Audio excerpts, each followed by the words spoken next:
오늘 말씀을 나누려고 하는 것은 하나님은 사람을 통해서 일하신다 라는 주제로 하나님 말씀 창세기 1장 26절부터 28절까지 말씀입니다.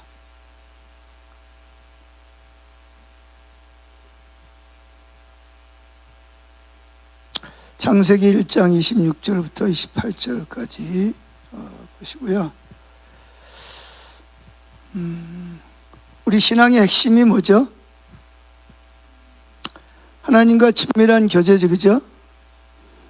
또 하나의 핵심이 뭐죠? 신앙의 핵심은 하나님과 친밀함을 나누다가 하나님이 행하심을 보이시면 우리는 그 일에 온 삶으로 동참하는, 그런지 우리는 동역자의 삶이라 그러기도 합니다. 동역자의 삶. 그러니까 신앙의 가장 핵심은 하나님과 친밀한 교제고, 또 한 가지 핵심은 하나님은 혼자 일하지 아니하시고 하나님이 행하시는 일을 그의 백성들에게 보이신다는 것입니다. 그래서 예수님은 나는 스스로 아무것도 할 수 없다, 하나님의 행하심을 주시해서 본다, 그리고 하나님은 하나님의 일을 보이신다, 그러면 예수님은 적극적으로 그 일에 동참했다, 그러면 하나님은 그 순종을 통해서 하나님의 목적을 성취하신다, 이렇게 말하고 있습니다. 하나님은 우리를 창조할 때부터 혼자 일하지 아니하시고 하나님은 우리를 통해서 일하시기로 계획하셨던 것을 볼 수가 있습니다. 그래서 오늘 첫째로 말씀드리려고 하는 것은 하나님이 그 하늘과 땅을 창조할 때 특별히 인간을 창조하시면서 하나님이 가지고 있는 계획이 무엇인가 하는 것을 볼 수 있는데, 하나님은 그 사람을 창조할 때부터 목적을 가지고 있었는데, 그게 뭐냐? 사람과 동역자의 삶을 살기로 하나님이 작정하셨다는 것입니다. 우리는 이러한 하나님의 의도를 그 아담과 하와, 특별히 아담을 창조하신 기록에서 잘 살펴볼 수 있는데, 자, 창세기 26장 창세기 1장 26절부터 28절까지 살펴보겠습니다. 시작. 하나님이 이르시되 우리의 형상을 따라 우리의 모양대로 우리가 사람을 만들고 그들로 바다의 물고기와 하늘의 새와 가축과 온 땅과 땅에 기는 모든 것을 다스리게 하자 하시고, 하나님이 자기 형상 곧 하나님의 형상대로 사람을 창조하시되 남자와 여자를 창조하시고, 하나님이 그들에게 복을 주시며 하나님이 그들에게 이르시되 생육하고 번성하여 땅에 충만하라, 땅을 정복하라, 바다의 물고기와 하늘의 새와 땅에 움직이는 모든 생물을 다스리라 하시니라. 아멘. 자, 그러면 하나님이 자기 형상대로 사람을 창조하시고 뭐라 그랬죠?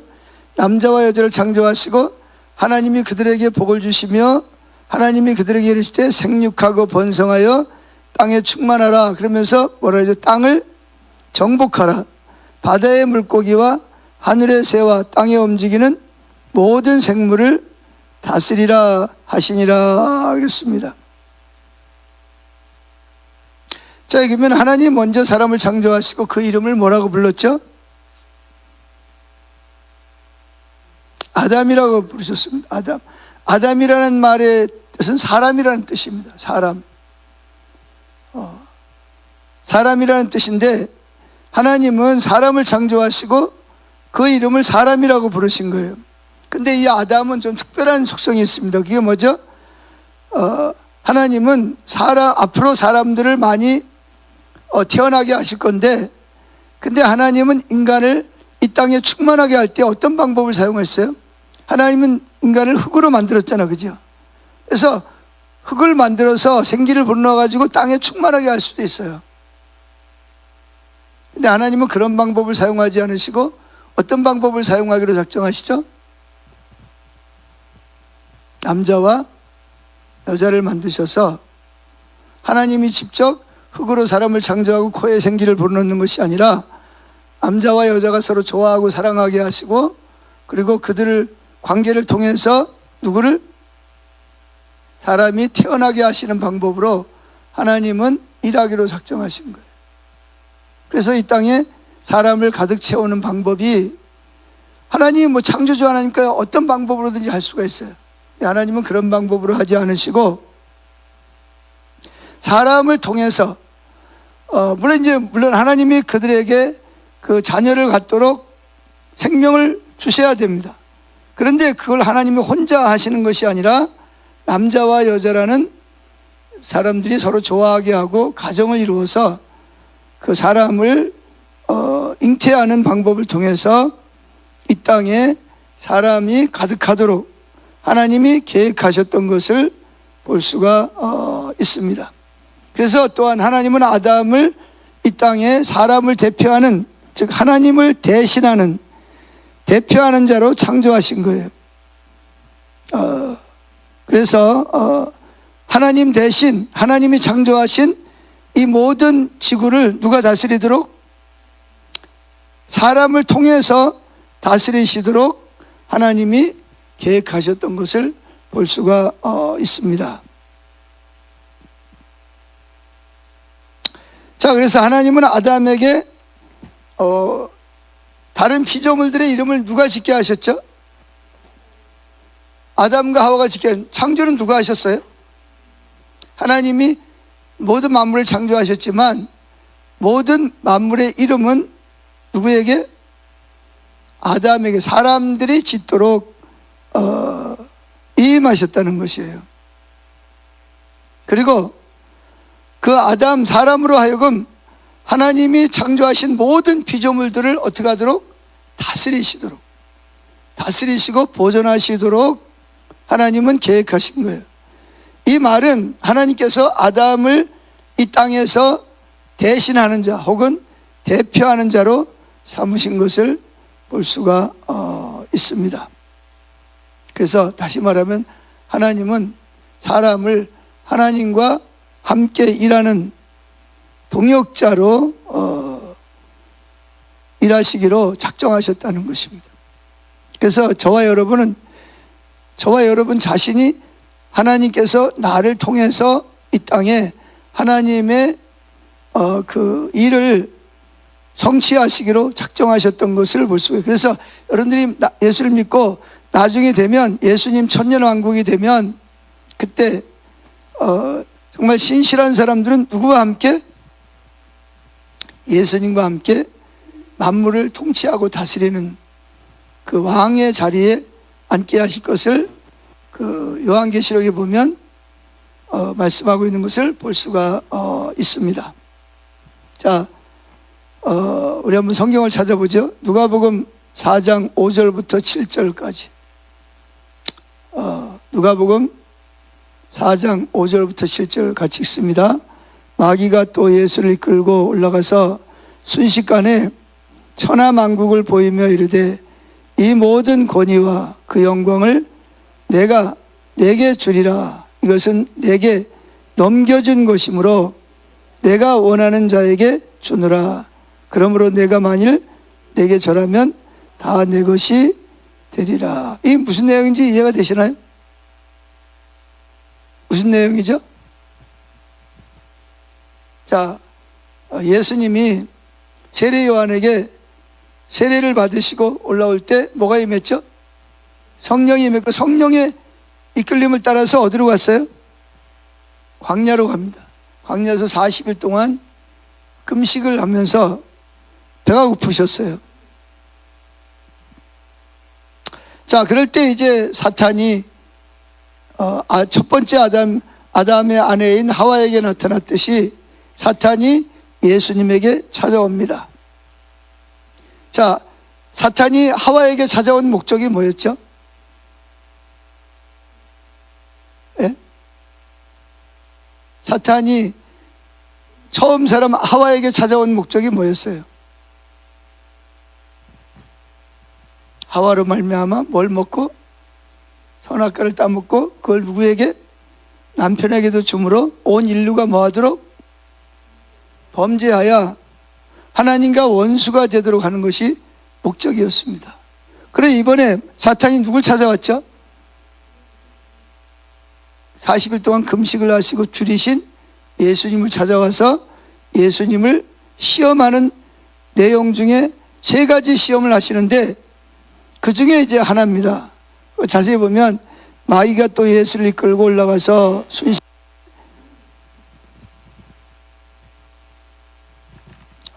순식간에 천하만국을 보이며 이르되 이 모든 권위와 그 영광을 내가 내게 주리라. 그러면서 자, 이 천하만국의 영광을 원래 누가 누구에게 준 거죠? 하나님 누구에게? 아담에게 넘겨준 거잖아요. 근데 지금 사탄이 그걸 가지고 누구하고 흥정을 하고 있어요? 예수님을 시험하고 있는 거예요.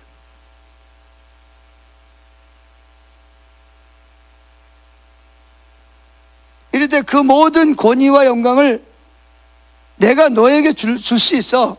그러니까 뭐 하는 거예요? 네가 내 앞에 절하라는 거예요. 그럼 내가 이걸 너한테 옮겨주겠다는 거예요. 그러면서 뭐라 그러냐? 이것은 내게 넘겨준 것이므로. 그러니까 원래 사탄 거였다는 거야? 사람 거였다는 거예요. 하나님은 사람에게 넘겨줬는데 사람이 그 영광을 누구에게 넘겨준 거예요? 사탄에게 속아서 넘겨줘 버린 거예요. 그리고 지금 사탄이 그걸 가지고 누구에게? 두 번째 아담인 예수님을 넘어뜨리기 위해서 예수님을 미혹하고 있는 걸 볼 수가 있습니다. 그래서 여기 보면 뭐 그러므로 내가 만일, 그러니까 예수님이 만일 내게, 사탄에게 절하면, 절한다는 말은 우상숭배하면 다 내 것이 되리라. 한 번만 엎드려 절하면 다 너한테 넘겨주겠다는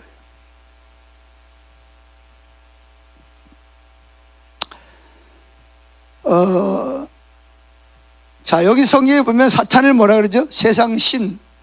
고린도후서 4장 4절에 보면 사탄을 이 세상 신 그랬습니다. 또는 요한복음 12장 31절에 보면 이 세상 임금, 또는 에베소 2장 2절에 보면 공중권세 잡은 자, 이렇게, 또는 요한계시록 보면 옛뱀, 옛용, 옛뱀, 하여튼 뭐 이름이 여러 가지예요. 그렇게 표현하는데 원래 하나님이 아담에게 넘겨준 그 영광과 권세를 아담이 하와를 통해서 유혹한 선악과를 따먹음으로 말미암아 결국은 아담이 누구에게 넘겨준 것이 됐어요? 사탄에게 넘겨줬고, 그래서 사탄은 세상 임금이 되어버린 거예요.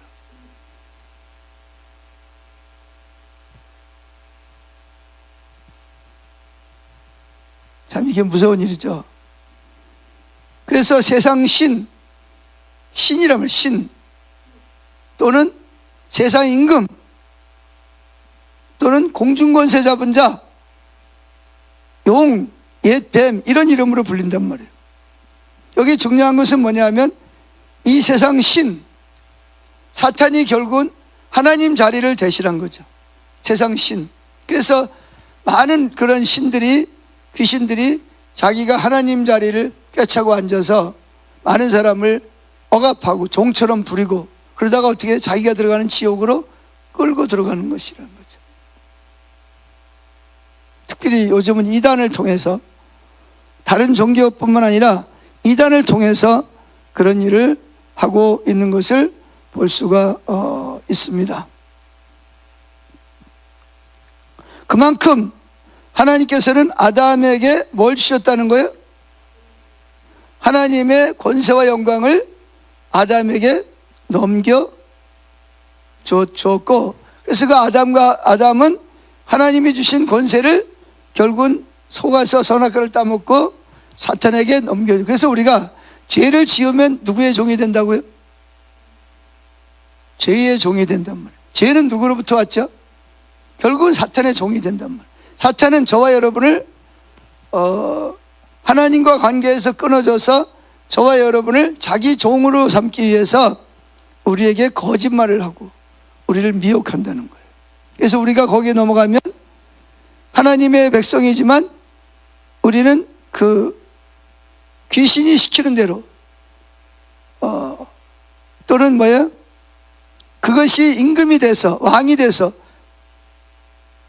하나님이 아닌 그런 귀신이나 사탄이 우리를 억압할 수 있다는 것입니다.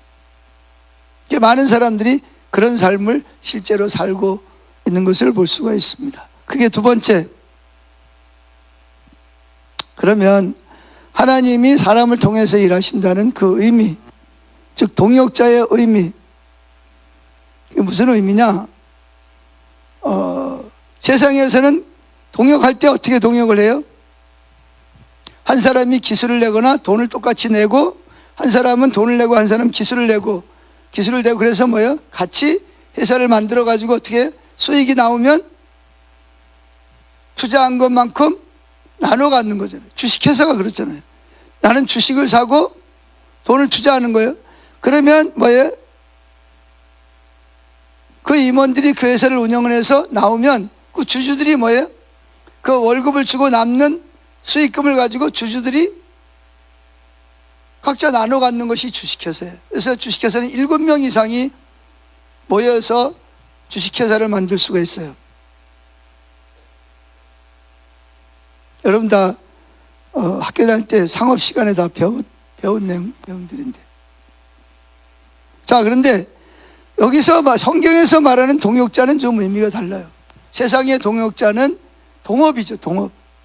내가 기술을 내든지 돈을 얼마를 내든지 그래서 이익이 나오면 내가 가져가는 것인데, 하나님이 말씀하시는 동역자의 삶에는 세상적인 그런 가치관이 아니라 두 가지 요소가 있는데, 하나는 하나님이 모든 걸 다 되는 거예요.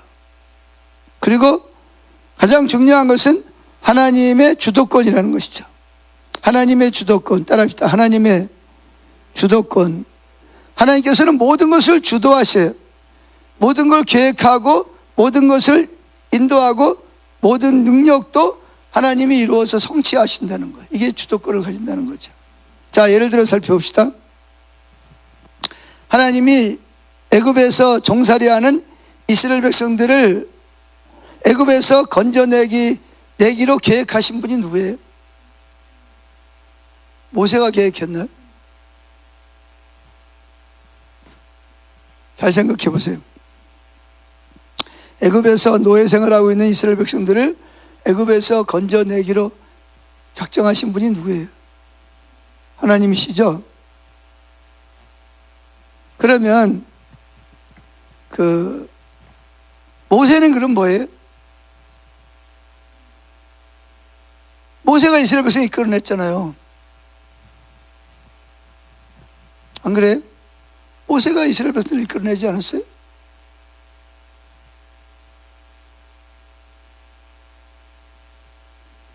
자, 모세가 이끌어낸 것이 아니라 계획도 하나님이 하시고, 단지 모세는 뭐예요? 동역자로 동참한 거죠. 그리고 하나님의 일을 보고 거기에 뭐예요? 하나님의 말씀하시고 하나님의 행하시는 걸 볼 때 모세는 뭐 했어요? 그냥 동참한 거예요. 그리고 모세에게 10가지 재앙을 내릴 수 있도록 지팡이를 통해서 능력을 주신 이는 모세예요? 하나님이에요? 하나님이죠. 그럼 모세는 뭐 했어요? 모세가 한 일은 뭐예요? 모세가 하는 일은 하나님이 주도권을 잡고 하시는 일을 보고 뭐 했어요? 거기에 그대로 그냥 동참한 거예요. 이게 성경이 말하는 동역자의 삶이에요. 하나님이 일하시는 방법이죠.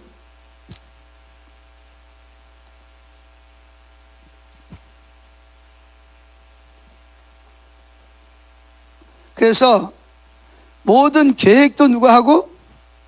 하나님이 하시고, 그 다음에 모세를 보내시는 것도 누가 주도권을 쥐고 있는 거예요? 누구를 보내실 건가? 그것도 하나님이 주도권을 쥐고 있는 거예요. 그리고 모세가 내려갔을 때 어떻게 알아? 하나님이 말씀하셨나요? 모세가 자기 임의로 했나요? 예? 자기가 하고 싶은 대로 바로왕 앞에 가가지고 막 내 백성 보내라 막 그랬나요? 아니잖아요. 그럼 어떻게 했어요? 모세는 하나님과 친밀한 교제를 나누다가 하나님께서 뭐 했어요? 너 애굽으로 내려가라. 그래서 모세는 거기 동참하고, 원래 안 가고 싶었어요. 왜? 거기 있다 쫓겨난 사람이니까. 그런데 하나님이 가라 그러니까 갔어요. 가서 바로 앞에 가가지고 무슨 말을 해라, 지팡이를 어떻게 사용해라, 누가 다 일일이 말씀하신 거죠? 모세가 한 거예요? 아니면 하나님이 말씀하신 거예요? 하나님이 말씀하셨고, 모세는 뭐 했어요? 그대로 그냥 하나님의 일에 동참, 순종한 것밖에 없어요. 그 하나님의 일은요, 우리 자원으로 할 수 있는 게 아니에요. 하나님의 일은 하나님의 자원으로만 가능한 거예요. 우리 자원으로는 할 수가 없어요. 여러분 어떠세요? 하나님의 일을 여러분의 자원으로 하려고 하세요? 그럼 여러분들이 하나님이 되는 겁니다. 대단한 일을 하는 거예요. 근데 우리는요, 우리 자원으로 하나님의 일을 할 수가 없어요. 자, 한 가지 예를 들어 볼까요? 우리 교회가 지금 공간이 부족해서 기도했는데, 뭐 시장도 만나보고, 그것도 여러 번 만나봤죠. 근데 안 돼. 시장의 힘으로도 안 되는 거예요. 장의 힘으로도. 왜냐하면 그 법 테두리에 시장이 딱 묶여 있는 사람이니까. 근데 어떻게 됐어요? 시장 보고 부탁한 것도 아니에요. 그냥 시장 만나러 갔다가, 시장 내가 면담한다니까 왜 만나려고 그러냐, 이런 일이 있어 만나려고 그런다 그랬더니, 그러면 우리랑 만나서 이야기를 해야지, 시장님 만나가지고 해결될 문제가 아니다. 그래가지고 만나서 와서 보고, 우리가 공간이 부족하다, 어떻게 해결 방법을 좀 해달라 그랬더니,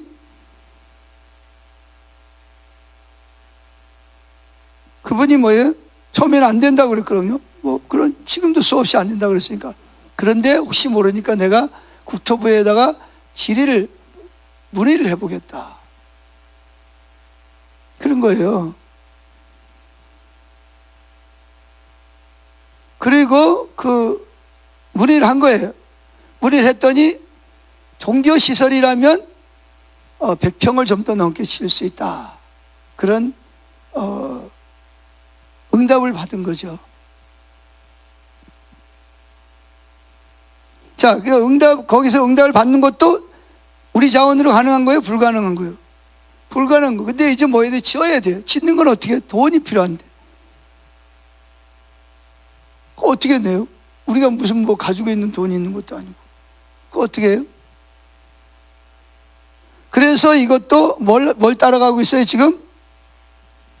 하나님이 어떻게 일하시는지를 보고 한 걸음 한 걸음 뭐예요? 따라가고 있는 거예요. 이게 우리 자원으로 할 수 있는 게 아니잖아요. 그렇다고 빚 내가지고 하면 그건 누가 갚을 건데.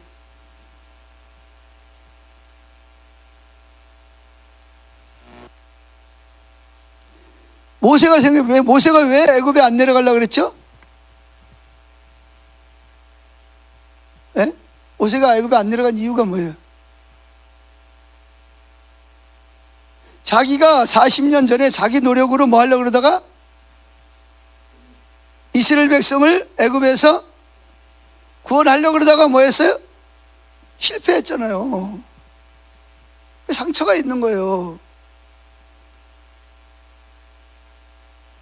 그러니까 하나님의 일은 누구의 자원으로만 가능하다?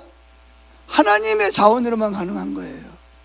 여러분 착각하지 마세요. 목사가 교회 짓는 거 아니고요, 누가 여러분이 교회 짓는 게 아니에요. 하나님의 일은요, 하나님의 자원으로만 가능한 거예요. 우리는 뭐하냐? 한 사람 한 사람이 자기에게 보이신 대로 자기가 순종하면 돼요. 나머지는 여러분이 할 일, 하나님이 하실 일이에요.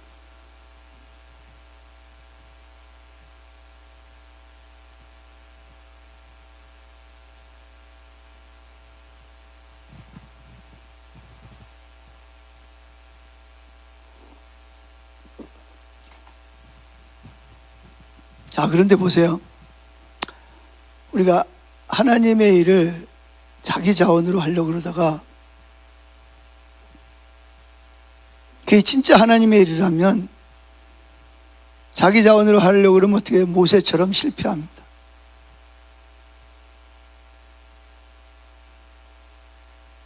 아무리 능력이 있고 돈이 있어도 하나님의 일은, 진짜 하나님이 계획하신 일은 사람이 할 수가 없어요. 그건 하나님이 계획하셔야 되고, 하나님이 그 일을 할 수 있도록 우리에게 뭐 하세요? 하나님의 일을 보여주시는 거예요. 그럼 우리는 보여주시는 것만큼만 각자가 감당을 하면 돼. 나머지는 누구예요? 그건 하나님이 하시는 거예요. 자기가 하려고 밤잠 안 자고 고민하고 그래 봤자 하나님의 일은 안 이루어져요. 그리고 만약에 그렇게 해서 하나님의 일이 이루어졌다 그러면 뭐예요? 우린 교만하죠. 말은 하나님이 했다 그러지만 실제로 내가 한 거야 뭐 그러면서 이제 그렇게 나오는 거고요.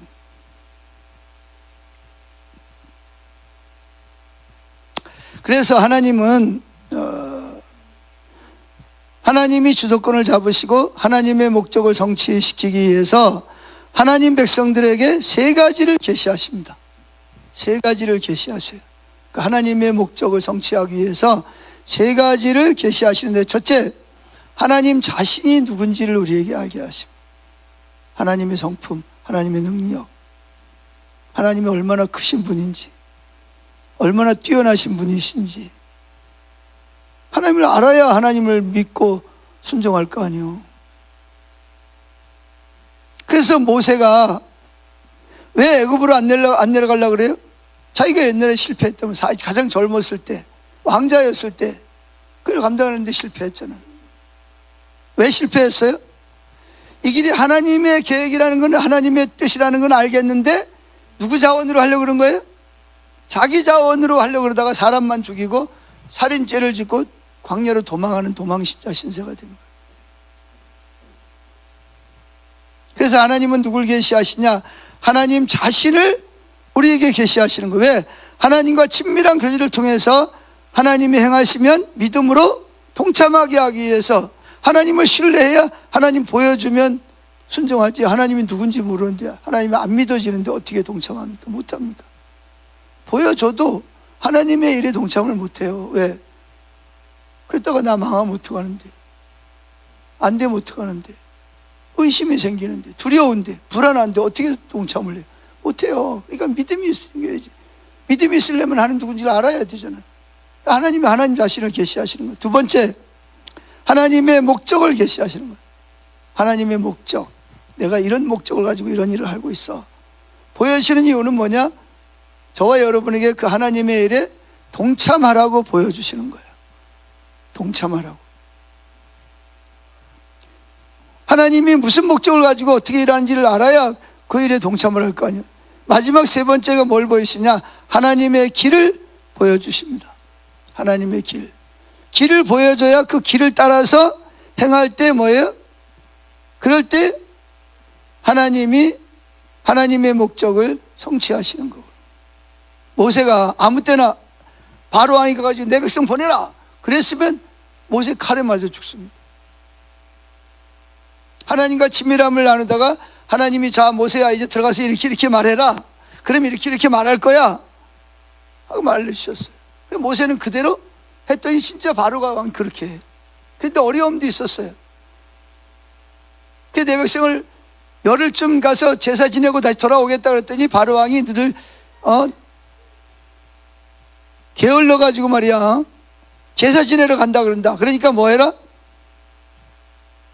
부하들에게 시켜가지고 벽돌을 만들기 위해서 짚을 줬단 말이야. 짚을 줬는데 이제는 짚을 주지 마라.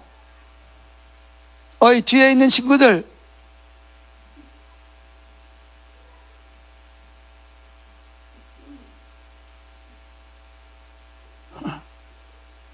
문을 좀 닫으시면 좋겠네. 그래가지고 짚은 안 주고 그 대신 벽돌 수는 뭐예요? 짚을 줄 때와 똑같이 벽돌을 만들라는 거예요. 강도도 그렇게 똑같이. 그러니까 어떻게 그냥 벽돌을 만들면 다 깨져버리걸라. 짚을 넣어야 짚을 안 줘. 그러니까 어떻게 나가서 짚을 줍거나 그루터기를 캐다가, 그러니까 뭐예요? 3분의 1도 못 만드는 거예요. 그러니까 뭐라 그래? 왜 100개를 만들어야 되는데 왜 30개밖에 못 만들었냐? 그래 막 때리는 거예요. 그래서 왜 우리 이렇게 괴롭힙니까? 그랬더니 바로 왕이 뭐래? 그 모세와 아론이라는 놈이 와가지고 너희들을 내려붙여 제사 지낸다고 내려보내라 그러니까 너희들이 지금 게을러 빠져가지고 편해가지고 지금 하는 거 아니에요. 그래서 집을 안 주는 거다. 결국은 누구한테 불똥이 튀죠? 모세와 아론한테 불똥이 튀는 거예요. 모세와 아론이 입장이 아주 난처하게 됐어요. 그래서 막 모세가 막 하나님께 가지고 하나님 어쩌자고 하나님 이런 일을 하십니까? 우리 때문에 우리 백성들이 더 지금 매를 맞고 고생하지 않습니까? 막 그렇게 이야기를 합니다. 항의를 하는 거죠.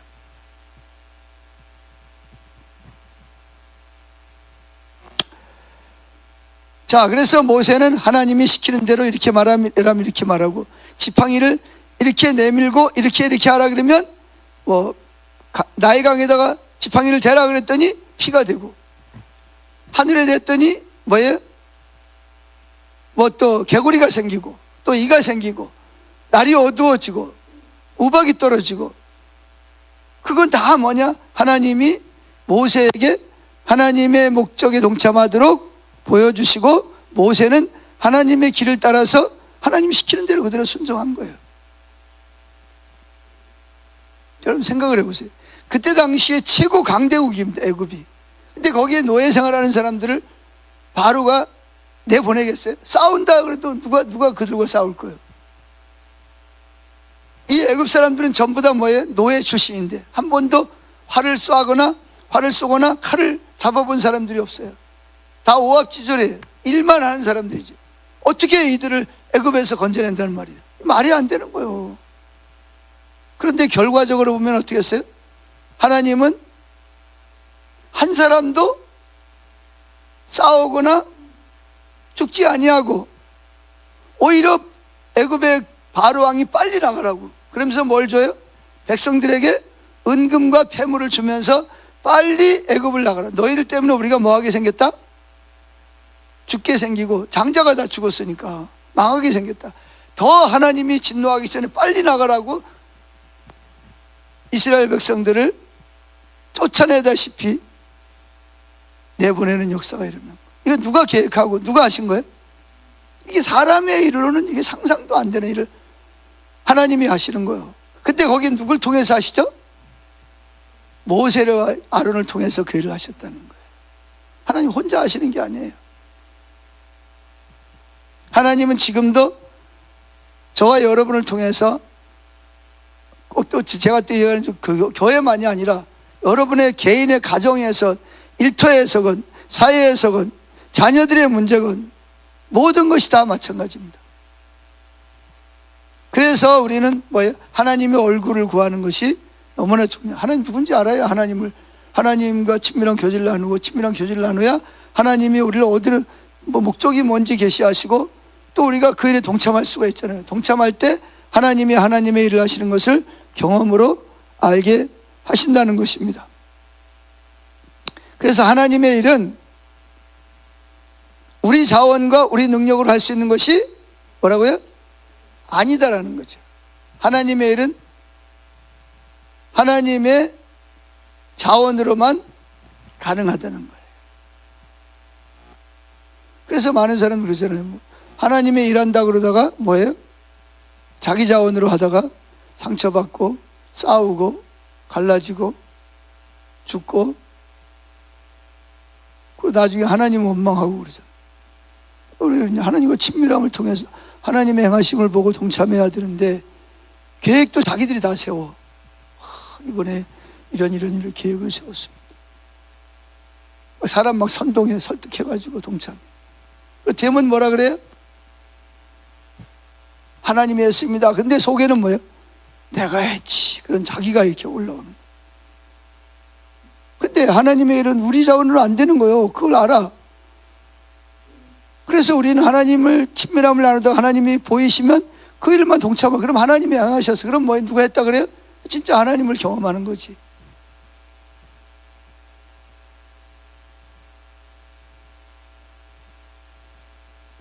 자, 그게 두 번째, 인간의 동참입니다. 성경이 말하는 동역자의 삶에서 중요한 요소는 우리가 하나님의 친밀함을 통해서 하나님의 행하시는 목적을 보여주시면 우리가 그 일에 동참하는 것이 중요합니다. 자, 이렇게 하나님께서는 혼자 아니면 천사들을 통해서 얼마든지 할 수 있는 일을 하나님의 백성들을 동역자로 삼으셔서 하나님의 일에 동참하게 하시는, 이것이 하나님의 신비이고 놀라운 하나님의 사랑의 표현입니다. 그리고 그렇게 동참할 때 하나님 뭘 주셔요? 보상을 주시거든요. 우리가 상상할 수 없을 만큼 하나님이 엄청난 우리에게 보상을 그걸 성경에 뭐라 기업이라고 그러죠. 기업을 준비하고 계세요. 자, 엘리야 시대를 봅시다. 엘리야 시대에 아합이라는 왕이 장가를 잘못 들었어요. 그 암몬 족속 중에서 이세벨이라는 공주를 데리고 온 거예요. 근데 나중에 이제 아버지가 죽고 아합이 왕이 되니까 이세벨 공주가 왕비가 됐어요.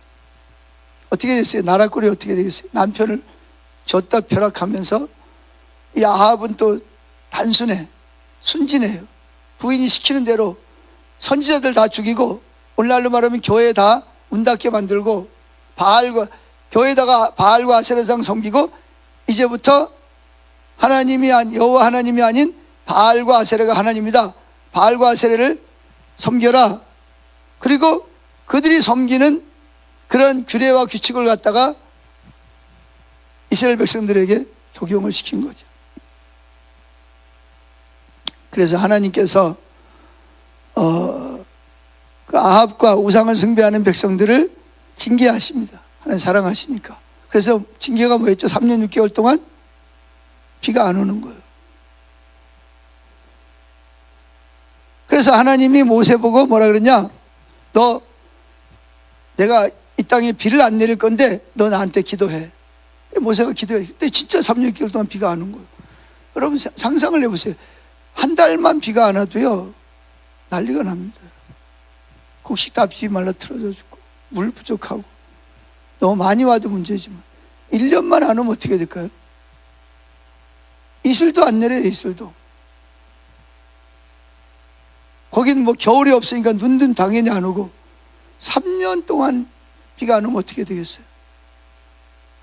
그래가지고 이스라엘 나라가 다 황폐해지는 거예요. 다 굶어 죽게 생겼어요. 여기저기서 굶어 죽고 난리가 났어요.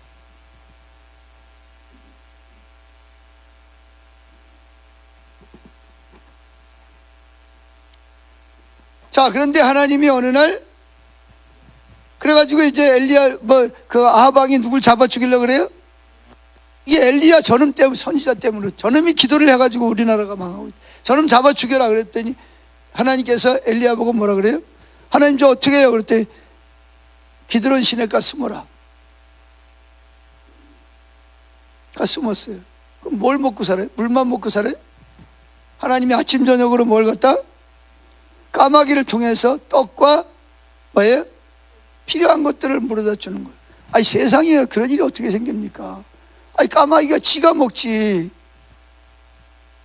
어떻게 엘리야에게 갖다 줄 수가 있어요? 근데 꼬박꼬박 필요한 걸 갖다 주는 거예요. 그러다 이제 기드온 시내가 말랐어요. 비가 안 오니까. 그러니까 어디로 가라? 이방 땅 사르밧으로 가서 과부의 집에 가서 머물러. 그 엘리야는 또 하나님 시키는 대로 갔죠. 갔더니 과부가 뭐 했어요? 지금 뭐 하고 있어요? 마지막 밀가루, 통에 밀가루하고 기름에다가 뭐 하려고? 애아들하고 그거 만들어 먹으면 이제 양식이 없어서 죽어야 돼. 그래 나뭇가지를 줍고 있는 거예요. 근데 털복숭이가 나타나가지고 뭐라 그래요? 내가 하나님의 사람인데 당신 그거 빨리 빵 만들어가지고 나한테 먼저 가져오시오. 그러면 당신들이 굶어 죽지 않고 살 거요 라고 말한 거예요.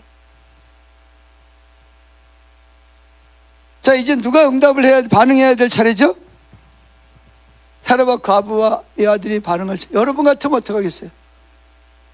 여러분이 만약에 사르밧 과부다 그러면 어떡하겠어요?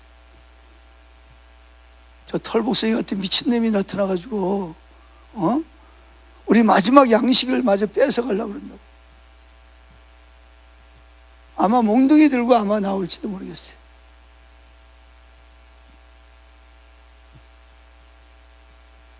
아니면 또 뭐 마음이 좋아, 그래 어차피 우리가 먹고 죽으나 저 사람 죽으나 마찬가지니까 착한 일이나 해보자, 뭐 그럴 수도 있겠지만 어떻게든 그건 불가능한 일이거든요.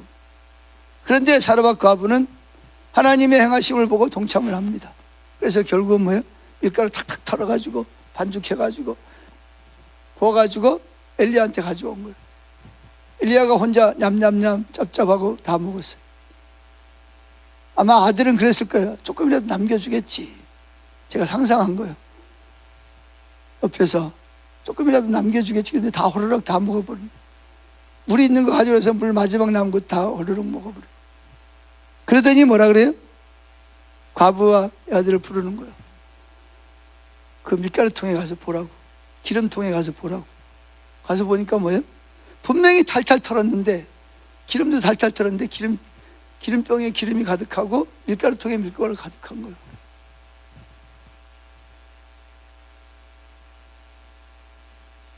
가뭄이 지나는 동안 한 번도 굶주리지 않고 뭐예요? 새끼를 끼니마다 양식을 먹은 거예요.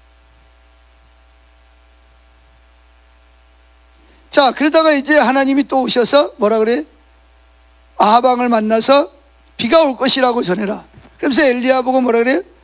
그리고 이제 뭐 능력 대결을 하고, 그리고 이제 바로 왕이 아합 왕에게 비가 올 거니까 빨리 우산 챙겨가지고 빨리 내려가십시오. 갈매산에서, 갈매산이 이렇게 높잖아, 그지? 밑으로 내려가야 되니까.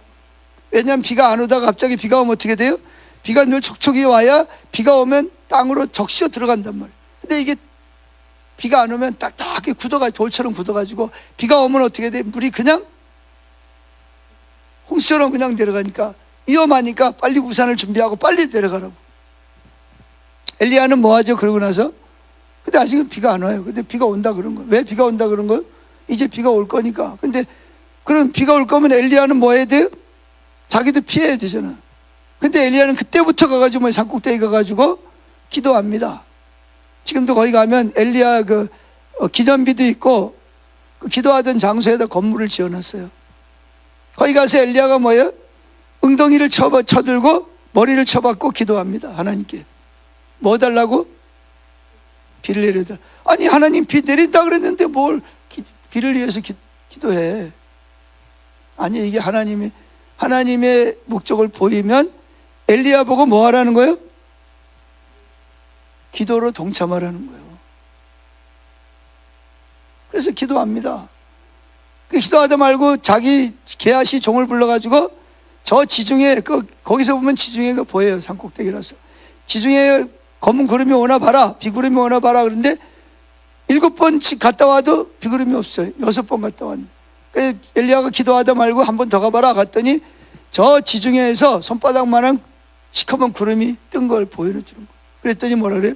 이제 진짜 비가 오겠구나. 그래가지고 이제 그 산에서 내려오는 모습을 볼 수가 있습니다. 자, 여기 질문이 있어요. 성경은 누구의 기도 응답으로 비를 내려주셨다고 말하고 있죠? 자, 성경을 읽어보죠. 그럼 열왕기상 18장 1절 41절 읽어봅시다. 자, 열왕기상 18장 1절 저기 떴어요. 읽습니다. 많은 날이 지나고 이제 3년에 여호와의 말씀이 엘리야에게 임하여 이르시되 너는 가서 아합에게 보이라. 내가 비를 지면에. 자, 누가 비를 내리는 거예요? 그럼 엘리야가 뭐 할 필요 있어? 그냥 비 내리면 되잖아요. 자, 41절 시작. 엘리야가 아합에게 이르되 올라가서 먹고 마시소서. 큰 빗소리. 그러니까 지금까지 별로 먹지도 못하고 마시지도 못해. 왜? 마시려면 물이 있어야 마시지. 물도 없는데 어떻게 먹고 마시? 그러니까 마지막 남은 걸로 먹고 마시. 아까워하지 말고 먹고 마시. 왜요? 조금 있으면 뭐 할 거니까? 비가 올 거니까. 그런 뜻이에요. 자, 18장 41절부터 44절 시작. 엘리야가 아합에게 이르되 올라가서 먹고 마시소서. 큰 빗소리가 있나이다. 아합이 먹고 마시러 올라가니라. 엘리야가 갈멜산 꼭대기로 올라가서 땅에 엎구러 엎드려 그의 얼굴을 무릎 사이에 놓고 그의 사환에게 이르되 올라가 바다 쪽을 바라보라. 그가 올라가 바라보고 말하되 아무것도 없나이다. 이르되 7번까지 다시 가라. 7번째 이르러서는 그가 말하되 바다에서 사람의 손만한 작은 구름이 일어나나이다. 이르되 올라가 아합에게 말하기를 비에 막히지 아니하도록 마차를 갖추고 내려가소서 하니라. 자, 비가 오는 거요? 아직 안 오는 거요? 근데 어떻게 엘리야는 비를 달라고 기도하고 구름을 보고 비가 올 거라고 말할 수가 있죠?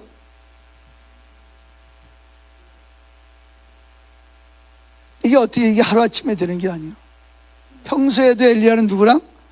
하나님과 친밀함을 나눴기 때문에 하나님이 행하실 일을 보이실 때 엘리야가 뭐 해야 된다? 동참할 때 하나님 말씀하시기 이루어지는 것을 지금까지 신앙생활하면서 경험한 거예요. 아멘? 이 갑자기 일어난 일이 아니에요.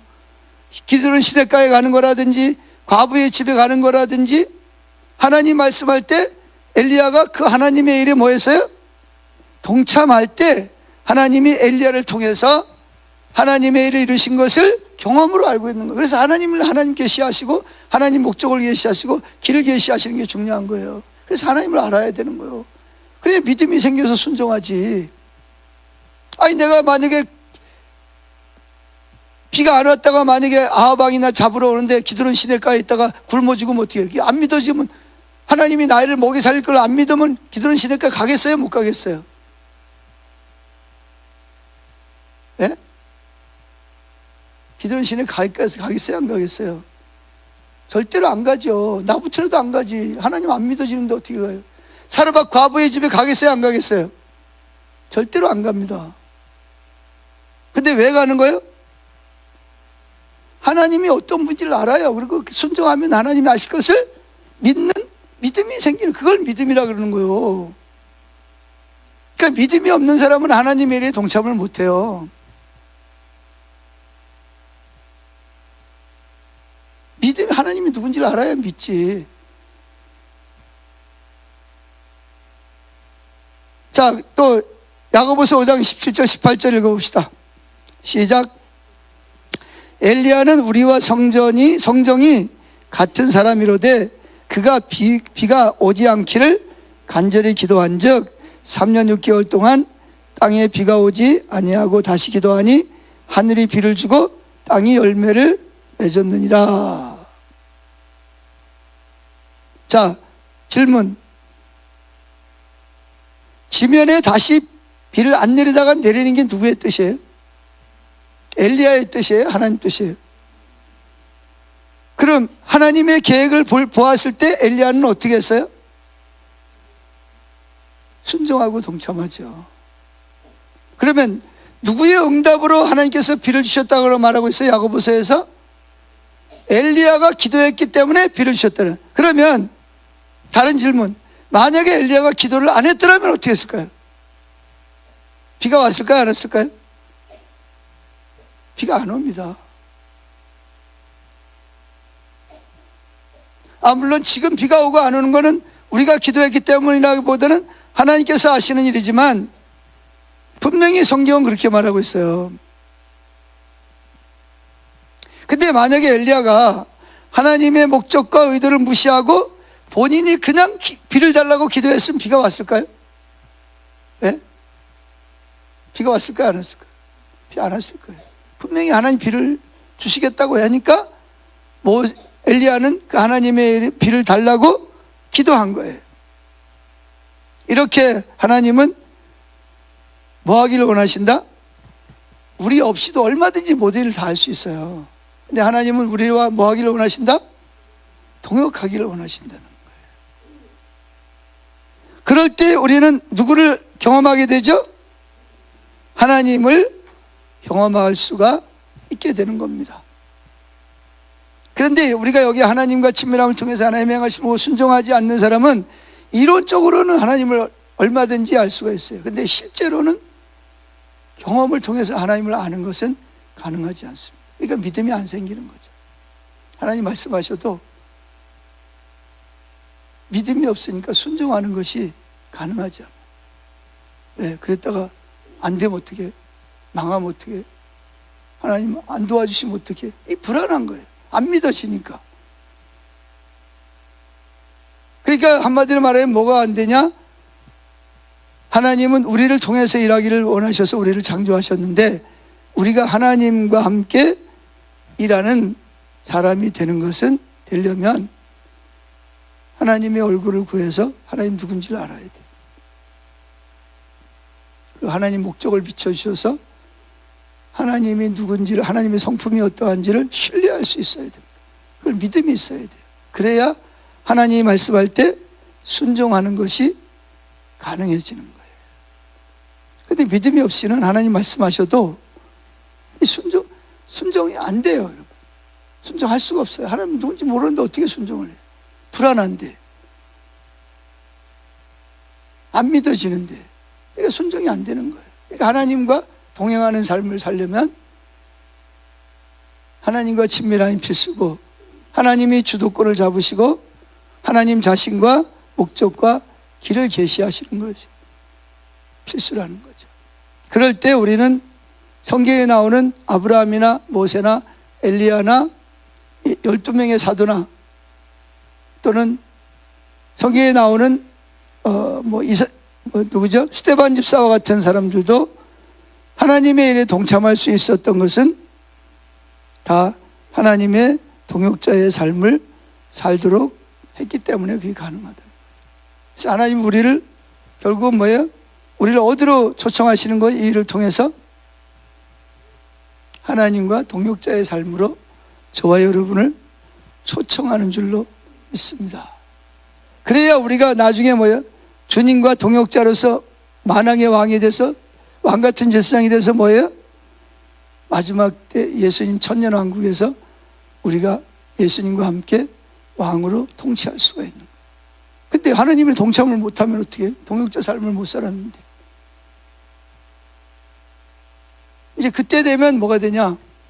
한 달란트 맡았던 사람처럼 술 피울며 이를 갈미 후회가 생겨. 그때 내가 했어야 되는데, 하나님과 친밀함을 구했어야 되는데, 하나님의 목적을 보고 동참했어야 되는데, 술 피울며 이를 갈미는 거예요.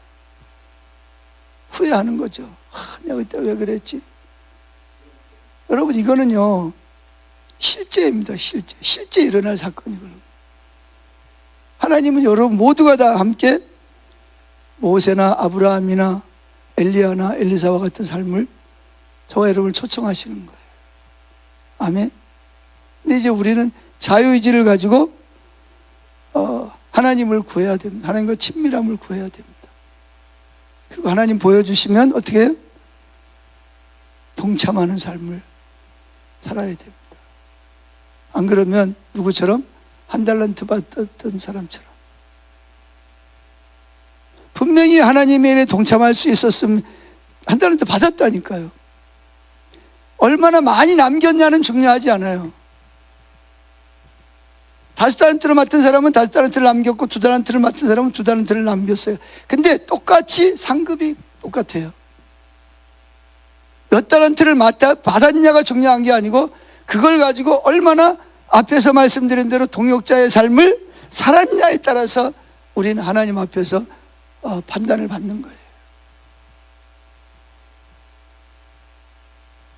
여러분 어떻게 하실래요? 이제 앞으로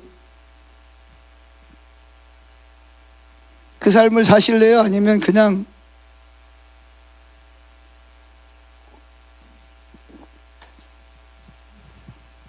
상관없이 사실래요? 신앙생활 하실래요?